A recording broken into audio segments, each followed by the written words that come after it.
Under the cold rain of Seattle, flashes lit the marble steps of the Hale Foundation ballroom. Photographers called out names of socialites as umbrellas collided and laughter echoed under the neon lights. Side chandeliers shimmered over a room of glass and gold, and the voice of the host boomed through the microphone, cheerful, oblivious. Next up, Lot 27. One date with our lovely volunteer, Ava Morales. The crowd clapped, half amused, half intoxicated. A few laughed as Ava froze near the stage entrance, still wearing her service uniform. She was supposed to be clearing glasses, not standing in front of them. Someone from the catering team pushed her forward with a grin that felt like a knife. "Smile, sweetheart," he whispered. Her shoes squelched against the carpet, damp from the rain that followed her in. She tried to explain she was not on the list, but the spotlight had already found her. The host read from his card, a kind young woman volunteering her evening for charity. "Let's start the bidding at 500. The audience chuckled. It was supposed to be harmless fun, but Ava felt her chest tighten. Her name sounded foreign in that microphone, like it belonged to someone else. 600, a man shouted. 8, 1,000. The numbers rose with laughter. She stood there with her hands clasped, wishing she could disappear. In the corner of the room, Nathan Hale watched in silence. His black suit was still damp collar, open tie, undone. Hours earlier, he had been standing beside a coffin, watching the rain slide off a polished wooden lid. He had come to this gala only because his assistant insisted it would look good for the foundation. Now the room spun with arrogance, champagne, and empty smiles, and all he could see was the terror in the eyes of the young woman on stage. "Come on, she's worth at least 2,000, someone joked. Ava's cheeks burned. The host laughed, pretending this was all lighthearted. "All for a good cause," he cheered. "Do I hear 2005? She bit the inside of her cheek, tasting metal. Every camera pointed at her. Every laugh felt like another hand pulling at the last thread of her dignity. Then a voice calm and low cut through the noise. 10,000. The ballroom fell silent. Heads turned. Nathan Hale raised his hand. Expression unreadable. The host blinked. $10,000. From Mr. Hale himself, the crowd murmured. Some clapped, others whispered. Sold. The gavel hit, and the applause returned like thunder. Ava's breath came uneven. Her stomach twisted as the host called her forward. Nathan walked up to the stage, ignoring the handshakes and smiles. Up close, she could see the faint rain still on his shoulders, the exhaustion in his eyes. "Take it off," he said softly. The room went quiet again. A few gasped. Ava froze. For a heartbeat, she thought she had misheard. His voice was not cruel, not mocking, just low, steady, and strangely kind. He stepped closer, his hand reaching for the soaked coat, clinging to her shoulders. "You'll get sick," he said. He lifted the coat gently, his fingers careful not to touch her skin, and placed it over his own arm. Then, meeting her eyes, he added, "Take off the shame, not the dress." The host tried to laugh it off, making a joke about chivalry, but no one really laughed this time. The air had changed. Ava stared at him, speechless, trembling, between humiliation and something else, a strange, fragile relief. He guided her down from the stage, ignoring the cameras flashing around them. "You don't owe me anything," he said quietly. "Not tonight, not ever." Outside, the rain fell harder. He handed her an umbrella before stepping into the dark, leaving behind whispers and confusion. She stood there for a long time, the echoes of laughter fading into the storm, her pulse still racing with disbelief. He said, "Take it off." but she never expected he meant her shame. Rain streaked across the windshield in silver ribbons. As Ava hurried down the marble steps, the noise of the gala fading behind her. She held the borrowed umbrella tightly, her hands shaking. The valet looked at her strangely as she passed, but she didn't care. The night smelled like wet asphalt and wine. She just wanted to disappear. A car door opened behind her. "You forgot this." The voice stopped her. Nathan Hale stood under the rain, his dark hair plastered to his forehead, her worn leather bag in his hand. The city lights glimmered behind him like fractured stars. "You left it on stage," he said. She took it, mumbled a thank you, and started to walk away. But he hesitated, glancing at the downpour. "Where are you headed home?" she said. "Bus stops 10 blocks. He frowned. "You'll freeze before you get there." "Let me give you a ride." "I can't take that from you," she muttered. "You already paid enough." "It wasn't for you," he said. "It was for decency." She hesitated, water dripping from her eyelashes. The storm answered for her. When he opened the car door, she slid inside without another word. The hum of the engine filled the silence. Through the window, Seattle glowed wet streets, reflections of neon signs trembling like ghosts on the pavement. Nathan loosened his tie, the sound of fabric sliding over skin oddly intimate in the quiet. Ava clasped her hands, her voice barely audible. "Why'd you let them do that to you?" he asked suddenly. She turned to him, startled. "Because rent's due on Friday," she said flatly, "and dignity doesn't pay bills." His jaw tightened, but he said nothing. The car stopped at a red light. Outside, a couple ran through the rain, laughing under one coat. Inside, silence stretched heavy, but not cruel. When the light changed, he exhaled softly. "You shouldn't have been up there," he said. "Neither should you," she replied. "But here we are." He almost smiled at that. For a man who looked carved from steel, there was something fragile behind his eyes. "You think I did that to save you?" he asked. "I don't know what to think," she said. "Men like you don't save women like me. You buy them." He looked at her, then really looked. "I didn't buy you Ava. I just couldn't watch them strip you down to nothing."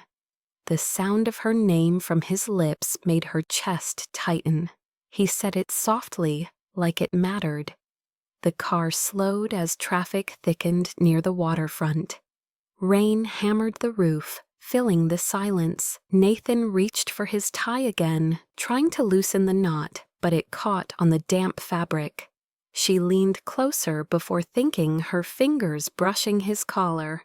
"Hold still," she whispered. He froze. Her fingers tugged lightly, freeing the silk. The scent of rain and faint cedar cologne filled the small space.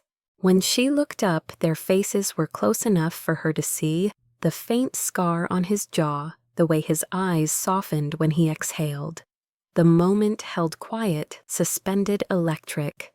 Then she leaned back quickly, heart pounding. "Sorry," she murmured. "Force of habit. I fix things. It's what I do." "Maybe I needed fixing," he said quietly.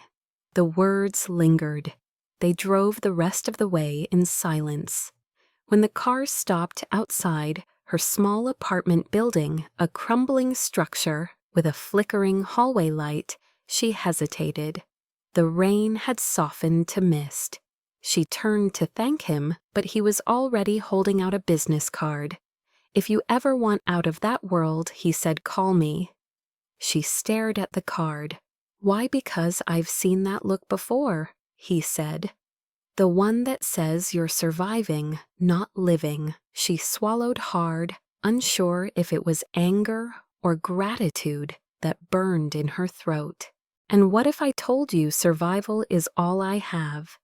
He looked at her, the city light, catching the water on his face, like tears he'd never admit to. Then maybe it's time someone paid you back for everything the world took. She opened her mouth, but no words came. He nodded once and turned away. As he stepped into the rain, his figure blurred into the night, tall, distant, almost unreal. Ava looked down at the card. Nathan Hale. Hale Biotech. An email, a number. She pressed it between her fingers until it bent. Then she whispered into the empty car, "He said he didn't buy me." Outside, thunder rumbled across the bay. Inside her chest, something shifted, fear maybe, or hope wearing fear's disguise. She watched him disappear into the dark, and for the first time in years, she wondered what it would feel like not to be afraid of tomorrow. The storm had turned the city into a sheet of moving glass. By the time Nathan's car pulled into the underground garage of the waterfront tower, rain clung to the edges of the windshield, trembling under the amber lights as the engine went quiet. Ava sat still, gripping her bag like a shield. "You can wait inside until the rain stops," Nathan said. "It's safer than that bus stop." She hesitated, her instincts screaming no, but exhaustion pressed harder. He led her through the elevator, both silent. The mirrored walls reflected them, her small frame soaked through, and him, tall expression unreadable. The lines around his eyes carved by grief and sleepless nights. The doors opened to a space that looked more like a museum than a home. The penthouse was all glass and quiet. No marble showpieces, no crystal chandeliers.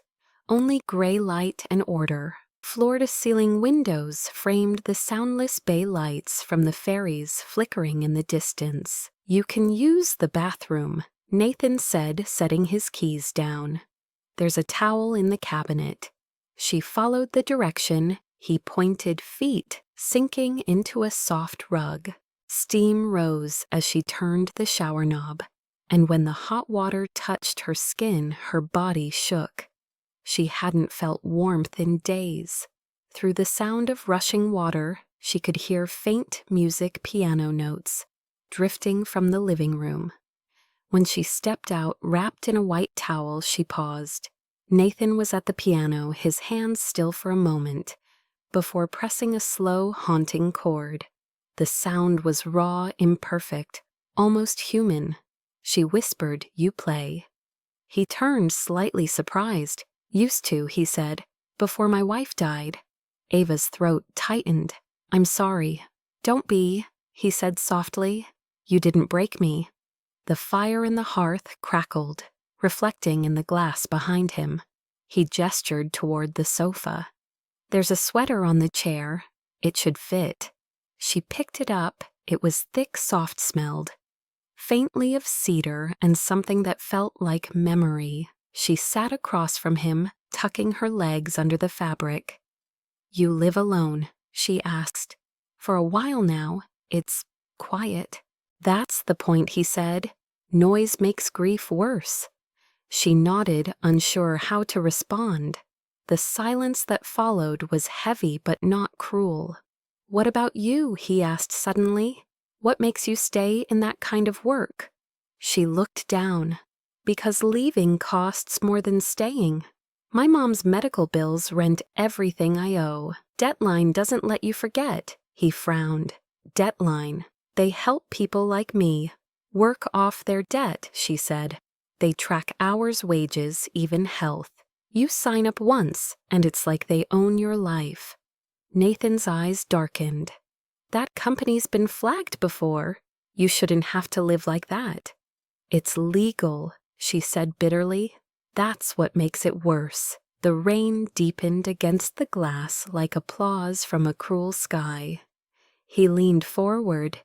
"You said tonight was a charity auction." She laughed softly, a sound too small to fill the space. "That's what they called it. Charity. Funny word for selling humiliation." Nathan stood and walked to the counter, pouring 2 cups of coffee. The air filled with the scent of roasted beans. "Cream?" he asked. "Black is fine." "You don't look fine," he said quietly. She looked up. "You don't either." Their eyes met across the kitchen's golden light. Something in the air shifted, not romantic yet, but real. Two strangers caught between survival and empathy. She took the cup, the porcelain warming her palms. "You don't have to pretend to care," she murmured. "I don't," he said, "but I do." She looked at him for a long time, trying to find the lie. There wasn't one. Her voice softened. "Why'd you really buy me Nathan? Because no one else did." He didn't say it like pity. It sounded like recognition. She finished her coffee, setting the cup down carefully, as if afraid to disturb the quiet. He stood adjusting the logs in the fire. "You can take the guest room," he said. "First door to the right." She rose slowly. "You don't have to."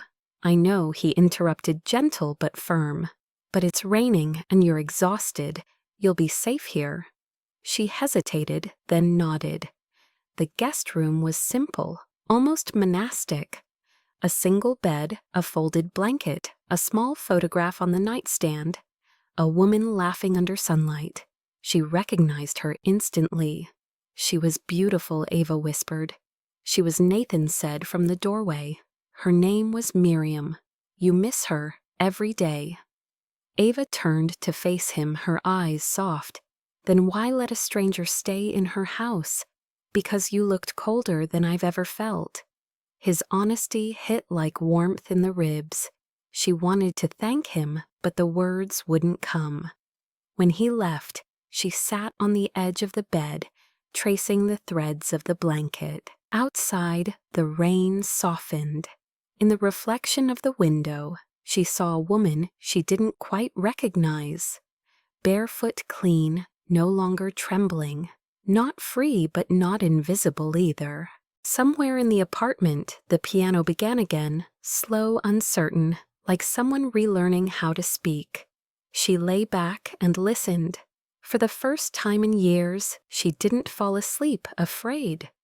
The morning light crept across the bay, thin and silver like breath on glass. Ava woke to the quiet hum of the heater and the faint smell of coffee drifting through the penthouse. For a moment she forgot where she was. The bed was too soft, the air too clean, and when she turned, she saw the folded sweater on the chair, the one he'd given her last night. Reality returned, heavy and strange. She washed her face, combed her hair with her fingers, and stepped into the living room. Nathan was by the window, shirt sleeves rolled up, staring out at the city still slick with rain. Steam curled from the mug in his hand. He didn't turn when he spoke. "Sleep okay? Better than most nights," she admitted. "You can help yourself to breakfast," he said, nodding toward the kitchen island. Toast fruit eggs, simple but too generous for a man who barely spoke. "You cook?" she asked, sitting down. "Sometimes," he said. "Old habits." She caught sight of the piano again, its lid still open from last night. A single note lingered in her head, haunting but soft. On the shelf behind it stood a frame she hadn't noticed before. A photograph. She walked closer, hesitant. The picture showed a woman standing near the same window, sunlight spilling across her face. Her hair was loose, her smile effortless. "She's beautiful," Ava said quietly. Nathan's gaze didn't shift from the skyline. "Miriam," he said. "My wife," was she said softly. He nodded. 3 years ago. Heart failure. One minute she was laughing, the next. His voice broke, but only for a second. "That's why I started Hale Biotech. We build cardiac AI systems. I wanted to make sure no one else had to watch the person they love die because help came too late." Ava looked down at the photo again. The woman's smile seemed to light the whole room. "You must have loved her a lot." "I still do," he said. The words came out flat, not because they lacked emotion, but because too much of it had already been spent. "And you," he asked suddenly, "anyone waiting for you?" Ava almost laughed. "No, debt collectors don't count, do they?" He looked at her now. "You keep mentioning debt. What kind?" She hesitated, then sighed. "Student loans, medical bills. I thought I could pay them off, working double shifts, but I fell behind. Then someone from Debtline offered a repayment program. They call it fair. It's not.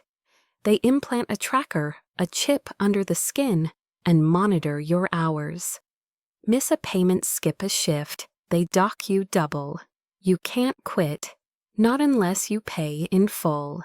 Nathan's eyes darkened. "That's illegal." "Not technically," she said bitterly. "They call it contract monitoring. People sign up desperate, like me." "Where's the chip neck?" she said, touching the spot just below her hairline. "It blinks red when I'm behind." He stared at her for a long moment, his expression unreadable, then turned away, pacing toward the window. "You shouldn't have to live like that," he muttered. "I don't have much choice. You always have a choice." She gave a dry laugh. "Says the billionaire. Says the man who lost everything money couldn't fix." The words hung between them. Ava swallowed hard. "I didn't mean I know," he said softly. He took a slow breath. "You didn't offend me. You're just right." The rain began again outside, tapping against the glass. Ava sat at the table, tracing the rim of her mug. "You think people can start over?" "No," he said, "but they can build something new with what's left." She studied him as he spoke, the sharpness in his jaw, the exhaustion behind his composure. He looked like someone constantly fighting to stay upright. "You're not what I expected," she said. "What did you expect? Cold, arrogant, like the rest of them?" "Give it time," he said dryly. "Maybe I'll disappoint you." That almost made her smile. She turned back towards the photograph. She seemed happy. "She was," he said quietly. "Too much for this world." His voice cracked on the last word, and that was when she saw it, the smallest tremor in his hand, the kind a person hides when they've carried grief too long. She wanted to ask more, but his face told her enough. They finished breakfast in silence. Afterward, she offered to wash the dishes, and though he tried to refuse, she insisted. The act grounded her soap water warmth, simple things that made her feel human again. When she looked up, he was watching her, not intrusively, just curious. "You're not used to being treated kindly, are you?" he asked. She shook her head. "Kindness is expensive. People usually want something for it. Not everyone. Maybe not everyone you know." She said, "But in my world, everything has a price." "Then maybe it's time to change worlds," he said. She looked at him, eyes glinting. "You offering me a job or a miracle?" "Neither," he said, "just a chance to breathe." For the first time since she met him, Ava laughed a short, startled sound that made him smile. The tension in the room shifted lighter somehow. She wiped her hands and turned to leave, but he stopped her with a quiet question. "Ava, how much do you owe?" She froze. "Why? Because I can pay it." "No," she said instantly. "You're not fixing me like a charity case." "I'm not," he said. "I'm undoing a system that preys on people like you. If I pay it, you're free. And then what? You own me instead." "No," he said, his tone steady. "Freedom means you get to decide what happens next." She stared at him, searching for the lie, but there was none. Only truth, raw and unpolished. "I can't accept that," she whispered. "Not yet." "Then stay until you can." She opened her mouth to refuse, but exhaustion beat pride. "Just tonight," she said. "Then I'll figure it out." "Just tonight," he echoed. As she walked back to the guest room, she glanced at the photograph one last time. Miriam's eyes seemed to follow her, kind and knowing, as if she approved. That night the rain softened, the fire burned steady, and Nathan sat at the piano again, playing something that wasn't quite grief anymore. Ava listened from the darkened hall, her hand pressed over her heart, realizing that for the first time in years, someone had looked at her without wanting to take anything away. The next morning, sunlight poured through the glass walls like melted gold, and Ava stood by the counter, watching the steam rise from her coffee cup, trying to remember when she had last woken up without dread pressing on her chest. She had borrowed one of Nathan's old shirts. The sleeves rolled past her wrists, and she felt oddly small in it. Nathan sat across from her, reading the morning news on a tablet until his expression hardened. He turned the screen toward her, and there it was. Front page Hale Biotech. CEO buys woman at charity auction and takes her home. The photo was grainy but unmistakable. The shot caught the exact moment he had lifted her coat from her shoulders, cameras flashing behind them. The headline burned into her eyes and her stomach dropped. "Oh God," she whispered, "I didn't even do anything wrong." Nathan's jaw tightened. "They'll twist it anyway." "Why would they care?" She said, "I'm nobody, because I am somebody," he replied quietly. That's how it works. Within hours, the story exploded online. Hashtags multiplied across social media. Auction girl, your billionaire scandal. Take it off. People argued in the comments, some calling it romantic, others calling it predatory. Reporters gathered outside the tower like vultures, their cameras pointed at the glass doors. Nathan's phone buzzed every few minutes, his board demanding explanations, his PR team pleading for statements. He ignored them until finally his assistant called Nathan. "This is a disaster," she said. "You need to go public. Say it was a misunderstanding." "It wasn't." He said, "You brought a woman home from an auction for $10,000. The optics are optics. Don't change the truth," he said before hanging up. Ava watched him run a hand through his hair, the first crack of frustration breaking his calm. "I should leave," she said. "This is my fault." He turned sharply. "No, it isn't. They'll destroy you because of me." "Let them try, Nathan," she said, her voice shaking. "You don't even know me."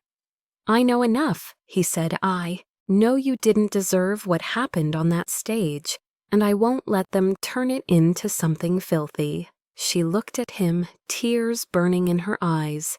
"You can't fight the internet." "Then I'll fight the silence," he said. "At least that I can win." But the pressure mounted. By afternoon, a statement from the Hale Biotech board leaked. They were calling an emergency meeting, questioning his judgment and public image responsibilities. He paced near the window, watching helicopters circle the bay. "They want me to apologize," he said, for what she asked. "For seeing a person instead of a headline." The phone buzzed again. He silenced it. His reflection in the glass looked nothing like the man who had built an empire. He looked human, tired, and angry. "You should go before this gets worse," he said at last. "If they catch you here, they'll drag you into it too." Ava nodded, but her throat ached. "Where would I go, Nathan? I don't even have a place that's mine." "Anywhere but here," he said, though his voice betrayed the part of him that didn't want her to leave. She hesitated, then gathered her small bag, her fingers brushing the edge of the counter. "Thank you," she whispered. He didn't look up. "For what?" "For seeing me," she said softly, when no one else did. She turned toward the door, but before she could reach it, he said quietly, "You think I care about my image, Ava? You're the first person who made me feel human again." The words hit her like a pulse, too warm, too dangerous. She wanted to turn back, but fear won.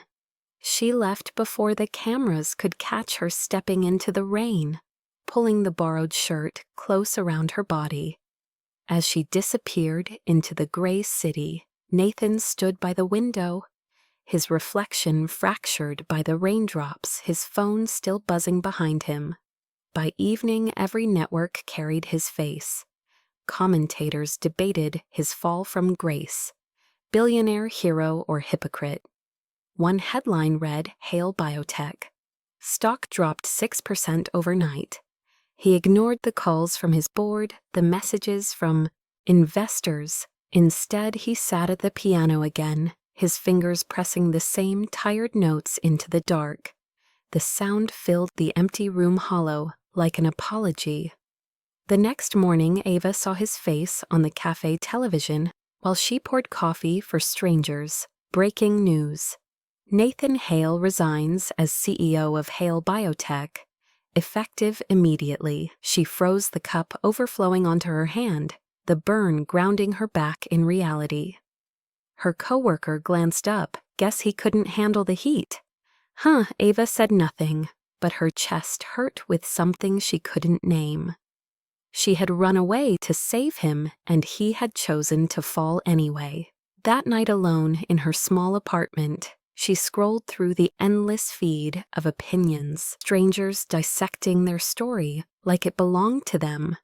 Her phone buzzed with an unknown number, one she recognized from the card he had given her.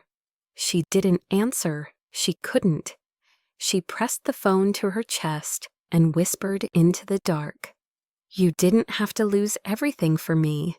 Outside, the rain started again, gentle, steady, washing the city clean or trying to. And in another part of the city, Nathan stood by the watercoat, unbuttoned, watching the ripples move against the dock. The cameras had gone.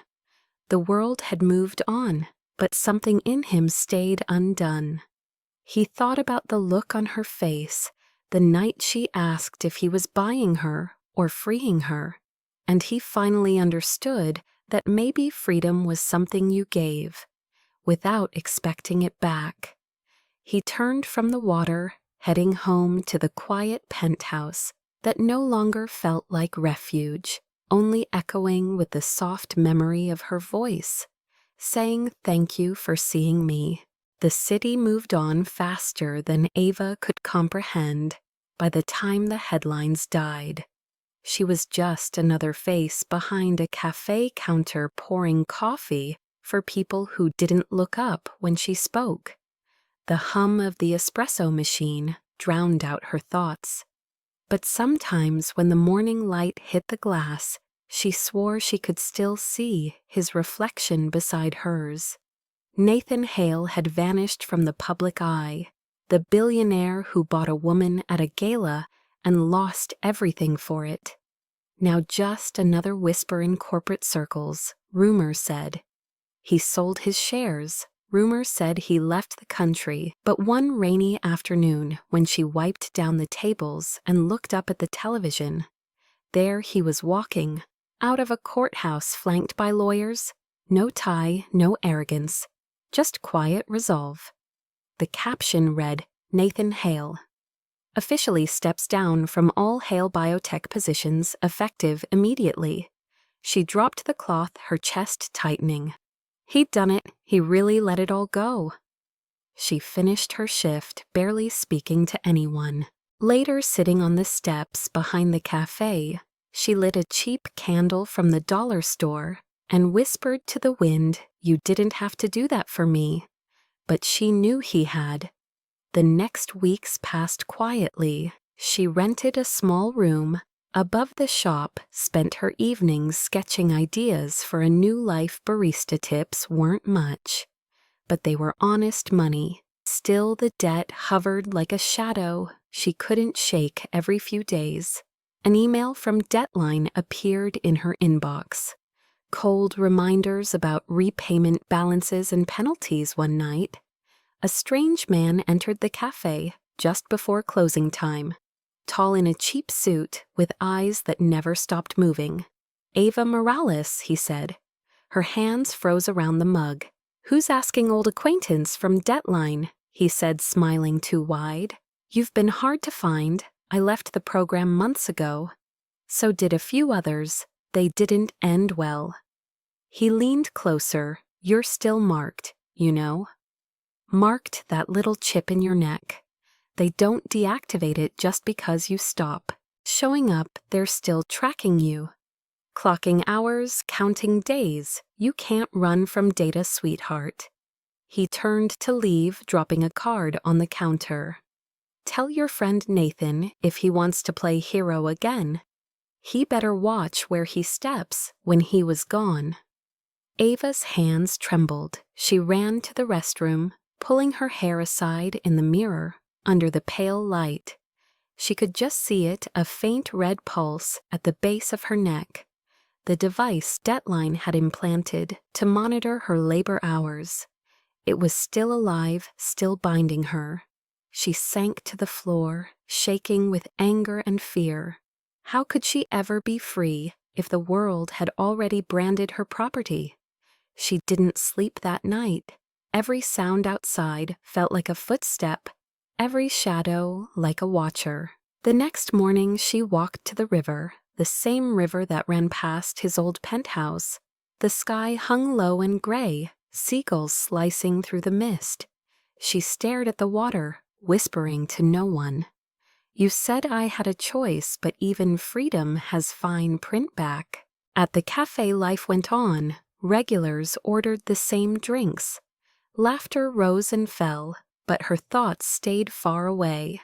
Sometimes she'd catch herself looking at the door, half expecting him to walk in coat, dripping from the rain, to ask if she was ready, to take off the shame again. But he never came. Weeks turned into months. The world had already replaced their story with new scandals. She became invisible again. Till one night, near closing, a familiar car pulled up outside. Black, understated, but unmistakable. The door opened and Nathan stepped out.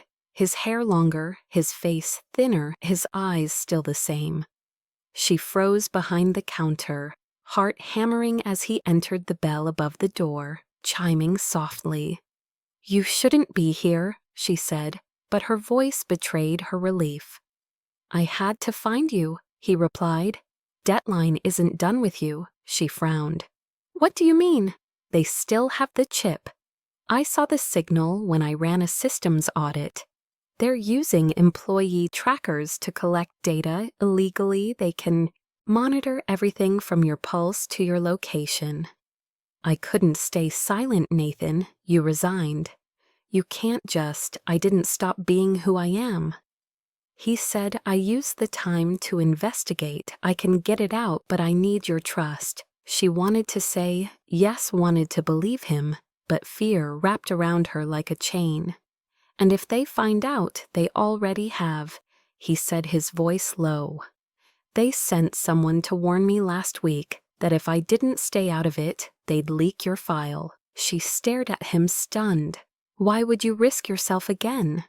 Because I was right that night at the gala. I didn't buy you. I saw you and I couldn't unsee you. Her throat tightened. She wanted to speak, but before she could, he stepped closer, gently, touching the back of her neck, where the faint red light glowed. We'll fix this, Ava, he whispered. No one owns you not anymore. For the first time in months, she believed him for a moment. She felt air in her lungs again, the same kind she'd felt that night under the rain when he lifted her shame away. She closed her eyes, whispering, I don't know how to start over. And he answered softly, Then we'll start over together. The cafe lights flickered as thunder rolled outside. Somewhere beyond the storm, the city kept moving, but inside that small moment between them, everything finally went still. Rain slammed against the cafe windows like a drum, as if the city itself could feel what was coming. Ava locked the doors early and pulled the blinds, her hands shaking. Nathan stood in the center of the room, rainwater still dripping from his coat. His presence filled the space with both calm and tension. Tell me everything, she said. Start from that night at the gala. He exhaled slowly, eyes distant. The first thing I noticed wasn't you, it was the light. She frowned. The light, that red pulse on your neck. I'd seen it before, back when Hale Biotech partnered with Deadline for their biometric project. They called it a repayment tracking device for contract workers. I knew it was more than that. He paced the floor, his voice tightening. It wasn't just about tracking hours. It recorded biometric stress responses, location and audio fragments. Deadline was building a behavioral prediction model, using human debtors as data points. I walked away from the partnership, but they continued under shell. Companies, Ava's skin crawled. She instinctively covered the base of her neck. You mean they can hear me? They could until last week. When I disabled the uplink, he said, pulling a small device from his pocket. This scrambler blocks their signal temporarily, but we need to remove the chip completely before they rebuild the network. So when you said, take it off, she whispered, remembering that night. You didn't mean my dress. His eyes softened. I meant that thing that bound you to them. He stepped closer, gently brushing her hair aside. You don't belong to anyone, Ava, not even to your past. The words cracked something open in her. She hadn't realized how long she'd carried that invisible weight. Why didn't you tell me? Then she asked. Because you were terrified, and I didn't want to scare you more. You think being owned without knowing is better than being afraid, she said bitterly. He nodded slightly, conceding the truth.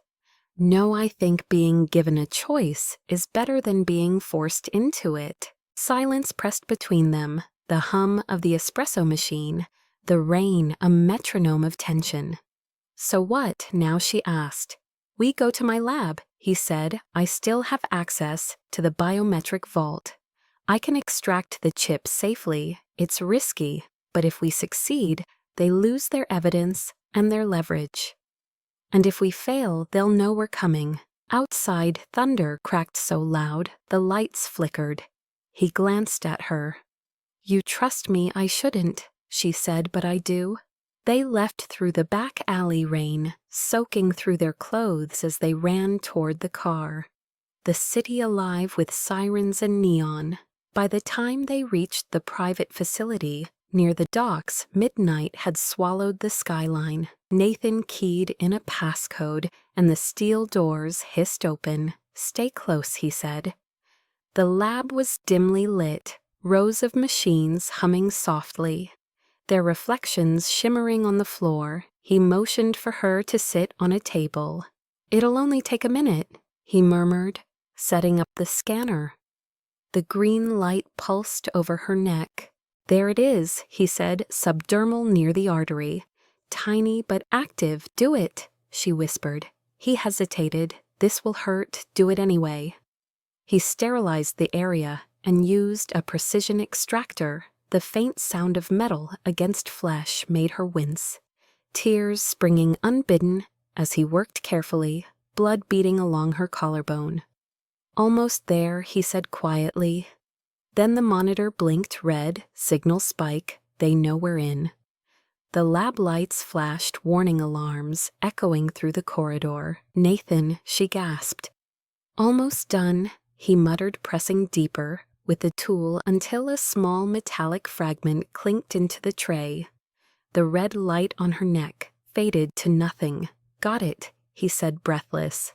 He slammed his hand on the console, initiating a purge protocol. Screens across the lab flickered, displaying encrypted data as files began deleting. Deadline's entire server connection rerouted through his firewall. Within minutes, the alarms silenced, replaced by the hum of cooling fans. It's over, she whispered. Not yet, he said, wiping the blood from her neck. They'll come for the physical evidence. They'll want to erase us too. She reached up, touching his wrist. Nathan, why are you doing this for me? You already lost everything. He looked at her, as if searching for words. Because you reminded me why I built all of this. Not for profit, not for power, but to protect people who can't afford to be seen. She blinked through the tears. You didn't buy me, you freed me. He smiled faintly. No, Ava, you freed me. In that moment, with the storm raging outside, they both understood what the other meant. It wasn't about rescue, it was about recognition. Two people stripped of everything except the truth of being human. He sealed the chip inside a containment unit. We'll hand this to the authorities. He said it's proof they violated human rights. They'll have no choice but to shut down Deadline. And if they come after us first, she asked. He reached into his coat, pulling out an old key card.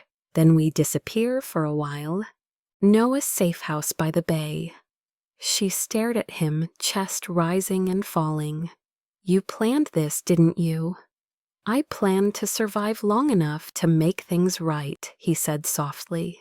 They stood there for a long moment, the tension giving way to something quieter. When she spoke again, her voice trembled.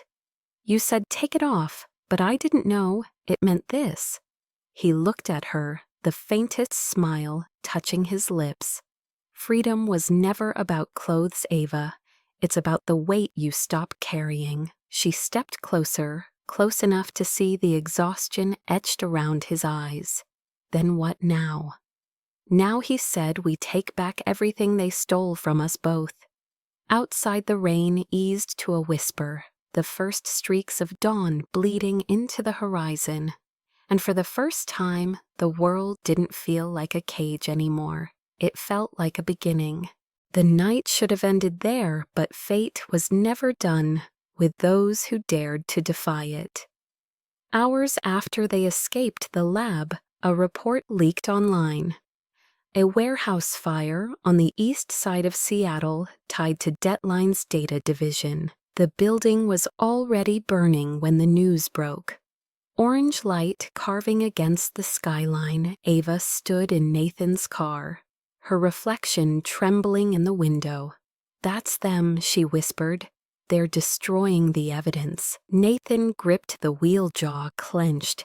They're trying to erase the proof before we can hand it over. Sirens wailed in the distance, fire engines streaking past. We can't go there, she said. It's dangerous. If that drive's still in the vault, it's the only thing that ties them to the implant program we have to try. His voice left no room for argument. The road glistened like oil as rain began again. Thin and relentless, Ava's pulse raced with the rhythm of the windshield wipers.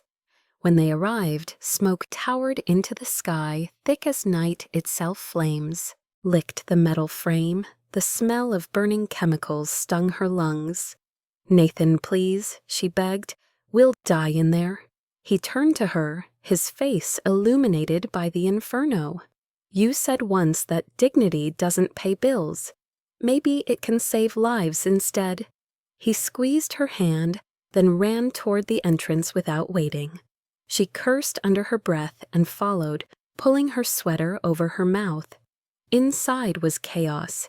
Heat pressing from every side, alarms screaming metal, groaning under collapse. He found the security console halfway down the corridor, the door half melted. The data core's behind this wall, he shouted. Help me pry it open. Together they forced the panel loose, smoke curling around them. She coughed hard, her vision swimming. You have 2 minutes before the roof goes, she cried. Then I'll make them count. He yanked the drive out of its casing, shoving it into his pocket. Got it. A sudden explosion threw them both to the floor, debris raining down his head, hit the ground with a sickening thud. She crawled toward him, choking on smoke. Nathan, get up, please get up. His eyes fluttered open, dazed. I'm fine, go not without you, she said, dragging his arm over her shoulder. They stumbled through the corridor, flames licking closer. Every second, a beam crashed near them. Sparks scattering like stars. Move! he yelled, pushing her forward. Go. She turned to see him struggling to keep balance. You can't carry both of us, he gasped. Save yourself. No, she shouted. You didn't leave me that night, and I won't leave you now. They reached the exit just as the ceiling gave way, fire roaring behind them. She shoved the door open. Rain hit them like salvation.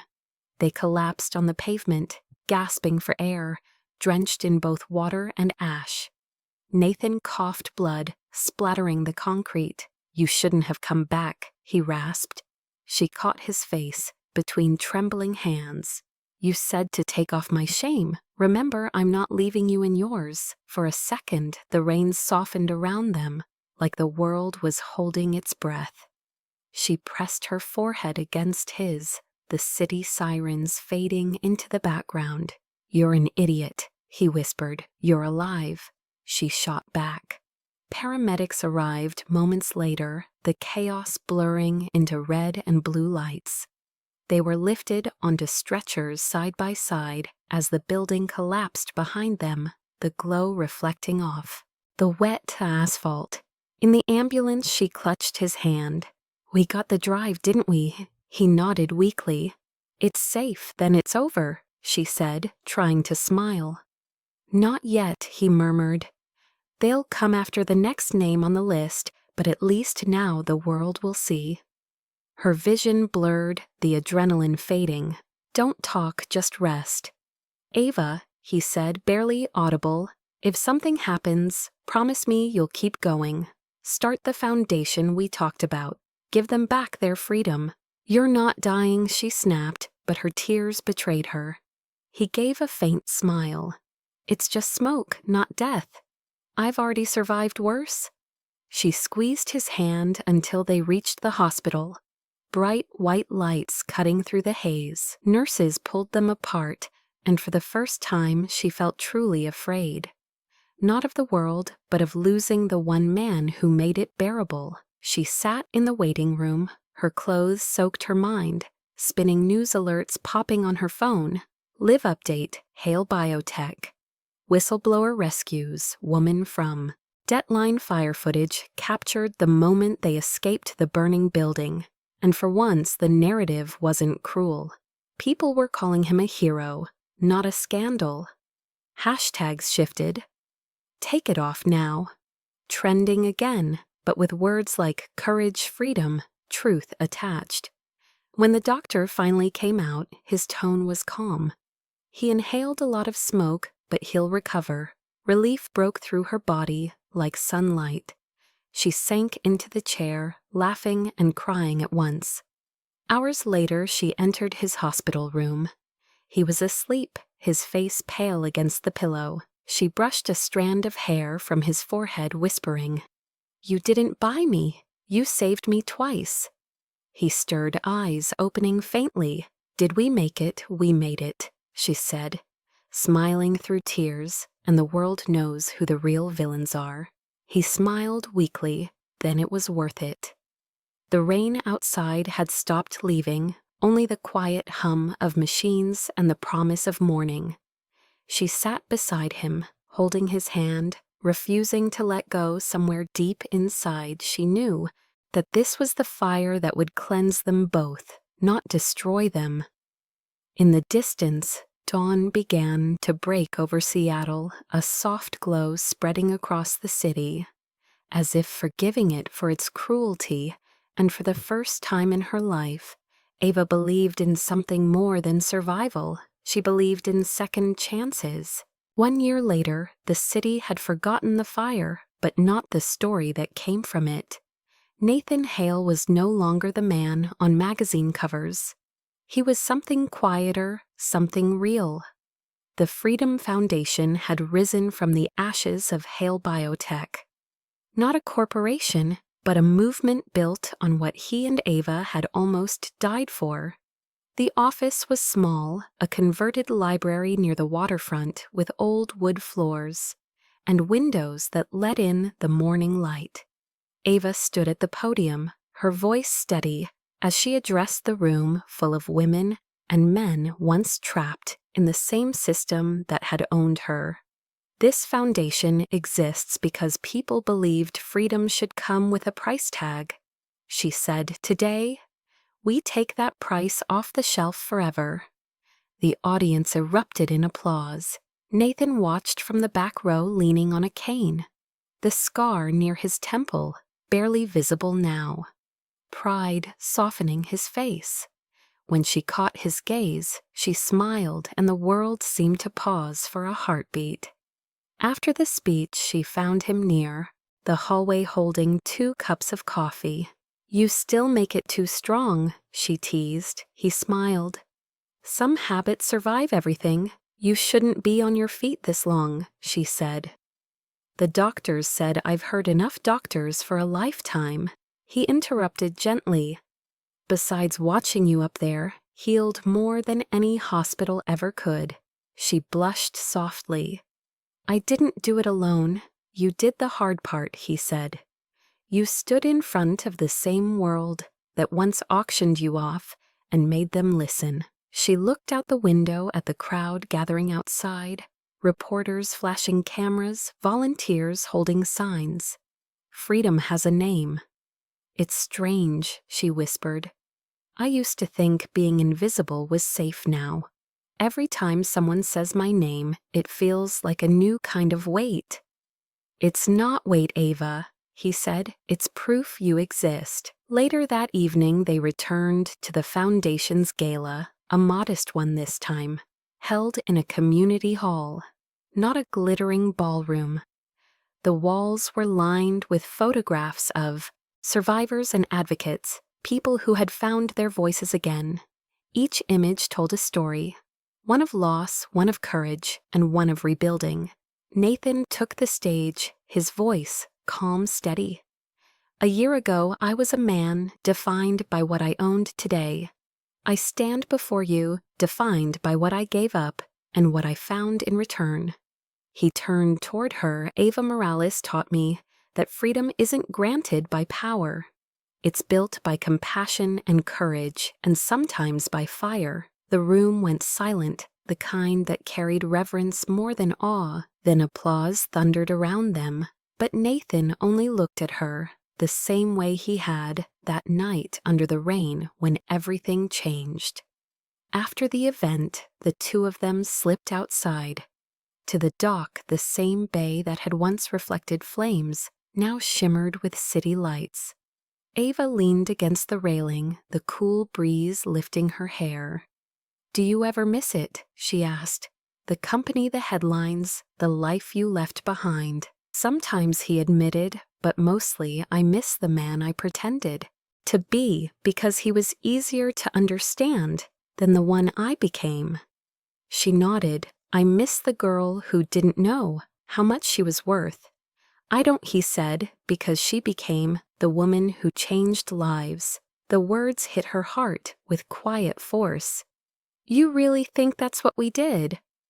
"No," he said, "that's what you did. I just followed your lead." She laughed softly, the sound like rain hitting glass. "You followed me into a burning building and I'd do it again," he said simply. They stood there in silence, the world around them, breathing the scent of salt and renewal. "Nathan," she said after a while, "do you ever think about that night when you said, 'Take it off'?" "Every day," he replied, "and I remember thinking that shame is heavier than any chain I ever wore. And now I see that you took it off for all of us, not just yourself." She turned toward him, her eyes wet but bright. "You helped me believe that freedom is more than survival, and you helped me believe that love is more than debt."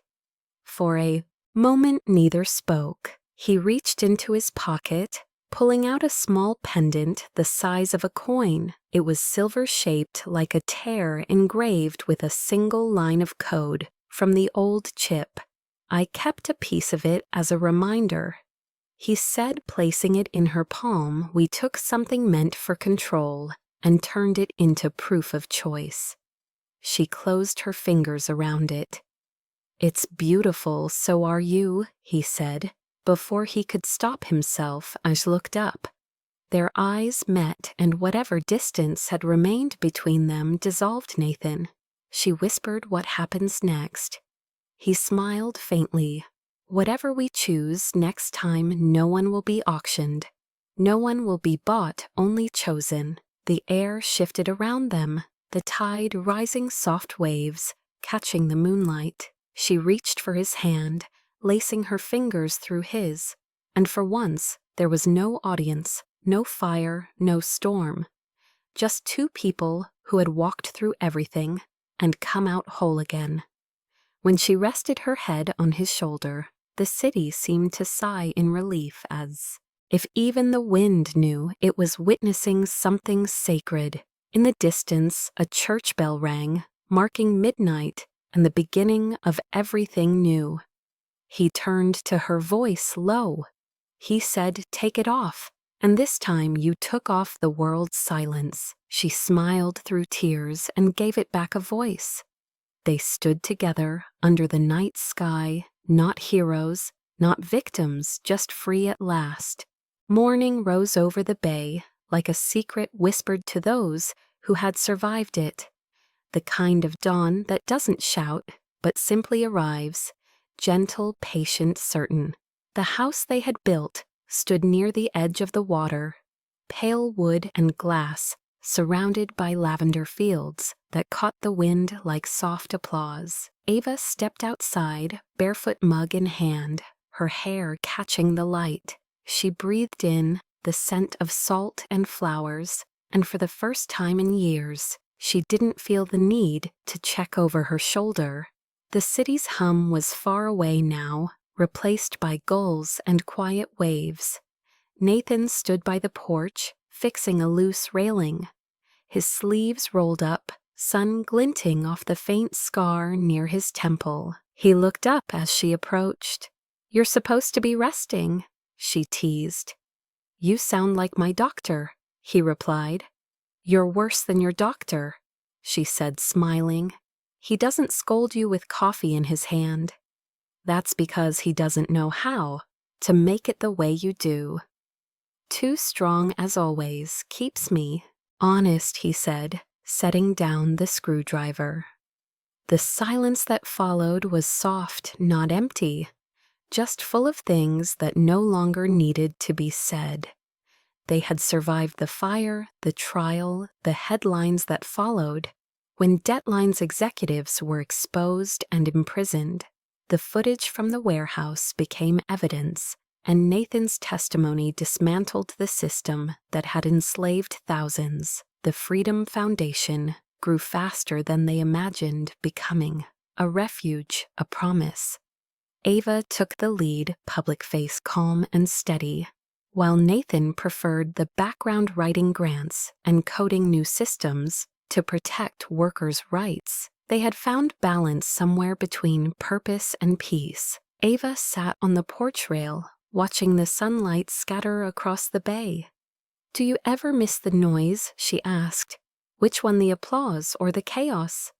Both, maybe, he thought for a moment. Sometimes, but mostly. I miss the sound of your voice when you argued with me. She laughed. You mean when I told you you were arrogant to... Weren't wrong, he said. I used to think power was proof of worth now. I know it's just a louder form of fear. And what's worth now? This, he said, looking around. A morning that doesn't need headlines to mean something. She smiled, taking a sip of coffee. You sound poetic when you're happy. You make me poetic, he said easily. She looked at him over the rim of her cup, careful hail. You almost sound like a man in love. Almost, he said, with that faint half-smile that used to melt every room she'd walked into. She set her mug down, walking closer, until her reflection merged with his in the glass door. What if I told you I am? She whispered. He turned, meeting her eyes steady and sure. Then I'd tell you it's mutual. The moment hung suspended, the lavender brushing their legs, the ocean humming its low approval. He reached into his pocket and pulled out a small box, simple wood polished smooth before you ask. It's not a proposal, not the kind you're thinking, he said, opening it. Inside lay a necklace, made from the fragment of the old chip encased in glass, the circuitry faintly visible like veins of silver. You kept it, she whispered. I turned it into something new, he said, so you'll never be tracked again except by love. She laughed through the tears welling in her eyes. That's dangerously corny, Nathan. It's the only kind of truth that ever sticks, he said, placing it around her neck, his fingers brushing her skin. There, that's where it belongs. Part of your story, not your scar. She looked up the sunlight, making her eyes shimmer. Freedom isn't what you gave me, it's what you reminded me to build. He nodded, voice quiet. And you reminded me that redemption isn't about undoing the past. It's about creating a future worth forgiving yourself for. They stood there in silence, the world perfectly balanced between their breaths. Later that day, they drove into the city for the Foundation's annual gala, this time held in a repurposed train station, its high ceilings strung with warm lights. No auctions, no performances, just stories of people who had reclaimed their lives. Ava walked the floor, greeting each guest by name. A woman who once worked 12-hour shifts in a debt camp, now running her own bakery. A young man who designed an app to report labor violations. Nathan watched from afar, hands in pockets, eyes soft with admiration. When she took the stage again, the applause was thunderous. A year ago we stood here promising freedom, she began. Today we stand as proof that freedom is not charity, it's choice. It's built one decision at a time by people who refuse to be invisible. She paused, glancing at Nathan, who gave her a subtle nod. Someone once told me to take it off, she continued. At the time, I thought he meant my shame, but what he really meant was my silence. And when silence breaks, so does fear. The crowd rose to their feet, the clapping rolling like a heartbeat. Nathan felt his chest tighten, not with pride, but something deeper, awe, maybe gratitude. When the music started again, Ava stepped off the stage, walking straight to him. He extended his hand, she took it. Dance with me. He said, there's no music, she whispered. There doesn't have to be. They moved slowly between the people, laughter blending with strings from a distant violin. It wasn't a perfect dance, just steps shared between two lives that had earned every inch of peace. Around them, flashes from cameras caught moments, but none could capture what they felt. When he leaned close and whispered, do you ever wonder what would have happened if I hadn't lifted my hand that night? Then someone else would have bought me, she said softly. And maybe I'd still be standing under those lights, wishing someone saw me. I saw you, he said, before you even looked back. And I'll never stop seeing you, she replied. They stayed until the crowd thinned the air, turning cool again. He walked her outside the city, alive but calm. You ready to go home? He asked. Home, she repeated, testing the word, as if it were new. I like how that sounds. They drove in quiet contentment, headlights sweeping over the winding roads back toward the coast. When they arrived, the sky had deepened into indigo stars, blinking shyly above the water. Ava got out first, her dress brushing the lavender as she walked toward the porch. He followed, watching her silhouette outlined by moonlight. You realize this was never about saving me, she said, turning back to him. It was about saving yourself from who you thought you had to be, and you from who they told you you were. He said, closing the distance between them, we both won. Then she whispered, he smiled. No auctions, no cages, no debt, just choice. Just choice, she echoed. He reached out, tracing the necklace, resting against her collarbone. That's all love ever is, a choice you make every day. She leaned in, resting her forehead against his. Then I choose you again and again, she whispered. He closed his eyes, whispering back. And I choose you even in the silences. The waves below carried the sound of their laughter blending into the rhythm of the world. Around them the lavender bent in the wind, the scent of salt and rain, promising another storm, another sunrise life, continuing in its quiet, infinite way. As dawn broke again, the house filled with light, soft gold, spilling through the windows, catching the reflection of two people who had once been strangers now, whole, not perfect, but true. Somewhere on a wall hung a photograph from the new Gala Ava in her simple white dress. Nathan beside her, no headlines, no scandal, just two names beneath the words, "Freedom built here." And in that stillness, their story found its final truth, that sometimes love begins not when you are saved, but when you decide to stay free together. Before you leave this story, take a moment to breathe and think about what freedom means to you, because sometimes it isn't a flag or a speech or a grand victory. It's the quiet courage to walk away from something that once defined you. Maybe, like Ava, you've carried shame that wasn't yours to bear. Or maybe, like Nathan, you've hidden behind success, afraid to admit that power without compassion is just another kind of cage. If this story touched something in you, if it reminded you that redemption is real, even after the fire, then don't let it end here. Share it. Let it find someone who needs to hear that they too can rebuild their life from ashes. Every comment, every like, every subscription isn't just a number, it's a voice joining ours, saying we believe in second chances, we believe in human worth, in love that heals more than it hurts. So tell me where you're watching from. Tell me if you've ever felt invisible. Tell me what freedom means to you, because your words matter more than you think. If you've ever looked in the mirror and thought you were too broken to begin, again, remember Ava's voice saying, freedom isn't what someone gives you, it's what you build. And Nathan's whisper that love is just a choice, repeated until it becomes truth.